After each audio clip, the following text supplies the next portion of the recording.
Alors bonjour, aujourd'hui je voulais faire une vidéo sur ma scie, ma chainsaw. J'ai une petite Echo 500, CS 590 Timberwolf. Ok. C'est une scie de 59cc. Moi je l'utilise pour faire pour couper mon bas de chauffage autour d'ici, puis j'en vends aussi un peu. Fait que cette scie-là, elle a 6-7 ans. Ça fait 6-7 ans que je l'ai. Je l'ai acheté nouvelle. D'habitude, je commande des bio ou je coupe une coupe d'arbres aussi autour de chez nous. Fait que, a été jusqu'à date à travers, je dirais à peu près 350 cordes à peu près. Fait que, jusqu'à date. Moi, je l'ai pris avec une lame de 20 pouces. C'est une Oregon qu'il y a dessus en ce moment. Mais quand vous l'achetez, elle vient avec une lame de Timberwolf. Okay. Fait que je vais montrer la scie un petit peu, puis après ça, on va la regarder ensemble. Fait que pour commencer, il y a le trigger pour le gaz est ici. Le bouton d'allumage est, excuse-moi, est ici. L'image pour l'éteindre, l'allumer. Choke. La tank à gaz, c'est le fun aussi parce que on peut voir à travers un peu. Fait qu'on peut voir comment le gaz qui reste dans notre tank. Fait que ça, c'est le fun. La tank à l'huile en avant pour la barre, c'est une tank en aluminium. Ok, c'est tout en aluminium. Aussi, qu'est-ce qui est le fun, c'est qu'il y a un décompresseur dessus. Fait que si, quand vous commencez la scie, quand elle est froide, vous pouvez pousser là-dessus. Puis là, ça l'aide à il n'y a pas autant de pression sur la corde. Moi, je l'utilise pas beaucoup, j'ai pas besoin, mais c'est une option si vous voulez. Filtre à air, bien facile à checker. Juste ouvrir le couvercle, ôter le filtre à air. Le filtre à air est en 3 morceaux.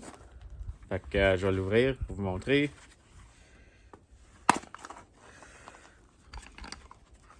Fait que ça, c'est un morceau ici. Ça, c'est le dedans. Le dedans ici. Le dehors. Puis dans le milieu, un petit breather dedans. Comme je dis, je suis pas un professionnel, fait que je sais pas exactement tous les termes, mais je sais pas exactement c'est pourquoi. Mais ça va dans le filtre à air aussi. Je vais le remettre dedans.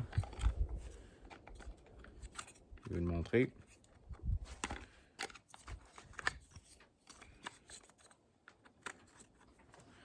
Fait que ça va de même. Là, tu mets le couvercle dessus. Quand je nettoie le filtre à air, d'habitude, je prends mon... avec l'air, je fais le dehors.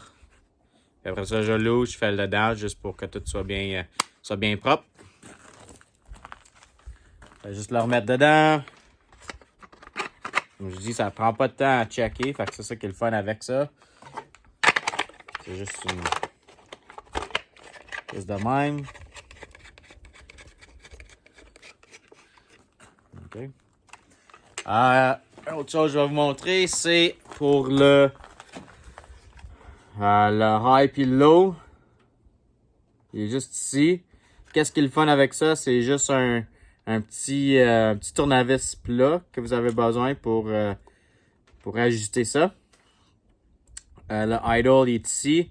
Même chose, tournevis plat. Ça fonctionne. Comme vous pouvez voir, c'est un petit peu magané ici, mais comme j'ai dit, elle a 6-7 ans, fait que elle est encore en pas mal bonne shape. Elle part bien, elle fonctionne bien. Ouais, quoi d'autre dessus? Il y a différentes lames qui viennent avec. Vous pouvez choisir entre une 18, une 20, puis peut-être même une 24. À 18 pouces, ça serait correct si vous avez des petits morceaux. Moi, j'aime bien la 20. Fait que moi, je garderais la 20 avec. Je suis juste habitué avec ça. 24, je pense, moi, ça serait un petit peu trop gros. Trop grosse pour cette scie-là. Des fois même, si la chaîne est bien affilée, ben des fois, la scie, elle va comme staller un petit peu. Juste la lever, la remettre dans le bois, puis continuer. Fait que je pense qu'une 24 peut-être ça serait un petit peu trop grosse pour ça. Fait que j'ai demandé à mon concessionnaire autour d'ici combien ça valait pour une nouvelle en ce moment.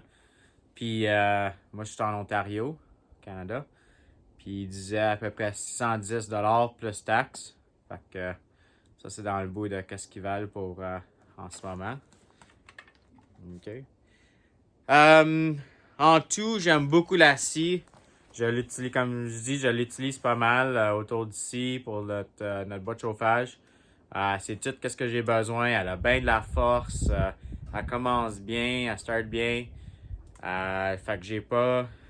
Comme j'ai déjà essayé bien des styles les plus vieilles. Puis dans à peu près le même modèle, 40 quelques cc. Puis c'était pas la même pantoute. J'en ai une aussi qui a une 61 cc. Puis elle compare pas à cette scie-là, je trouve. Je trouve que celle-là a plus de pouvoir. Aussi, quoi d'autre, je dirais? Ouais, comme bon, tout, je suis content avec. J'en ai acheté une autre 2 ans passés, une nouvelle, la même scie. OK. Seule chose, peut-être une couple de petites affaires dessus que peut-être qu'il pourrait changer ou qui est pas trop bon. Ça serait que des fois, il y a de l'eau là-dedans qui rentre. Tu sais, mettons qu'il fait plus 2-3 degrés Celsius. Continue à couper toute la journée. L'après-midi, le soleil se couche. L'eau là-dedans, des fois, ça va geler. Fait que là, ton trigger, il va être pogné. Fait qu'arrête la scie. Arrêtez la scie. La réchauffer avec votre main. Jouer avec le spring. Puis là, le spring va lâcher. Ça va fonctionner comme il faut. Une autre chose, les filtres à air, à cause que c'est 3 morceaux dedans, je trouve qu'ils sont pas un petit peu chers. Ils sont à peu près 40 quelques piastres plus taxes. Fait que je trouve que pour un filtre à air, ça monte vite. Les chaînes, les barres, une bonne chose, mauvaise chose, tu sais, c'est que vous allez sur vos... moi ici, quand je vais chez Stihl, ben si vous achetez plus de chaînes, vous les avez moins cher le plus que vous achetez. Fait qu'ils en ont pas toujours en stock. Home Depot, par exemple, comme j'ai acheté cette barre-là, puis la chaîne, ensemble, ça m'a juste coûté, ça m'a juste coûté, mais ça m'a coûté à peu près 60$. Fait que ça, c'était pas pire, une 20 pouces, puis la chaîne, une 20 pouces aussi. Fait que, c'est, ouais, ça dépend aussi où vous achetez votre chaîne, là. À part de ça, je trouve que tout, comme je dis, tout fonctionne bien dessus. Puis tout va bien, puis je l'aime bien, ça fait pas mal d'années que je coupe avec. Ça fait à peu près 350 cordes ou plus même. Puis c'est pas beaucoup de problèmes, elle start toujours prêt à partir.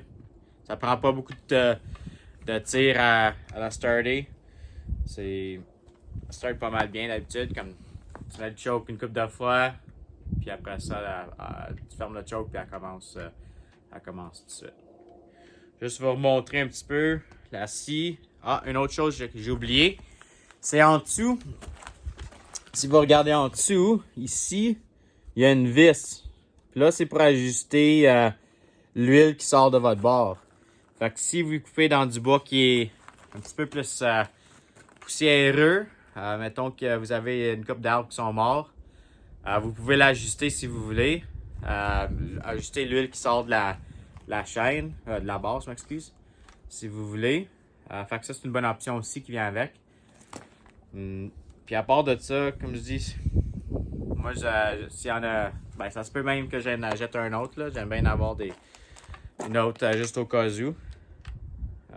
Fait que, ouais, je vais juste vous montrer la scie un peu, juste pour vous dire, vous pouvez voir comment elle regarde, puis si vous êtes, comme je dis, j'ai juste fait cette vidéo-là pour, si quelqu'un qui est intéressé à acheter une scie de même,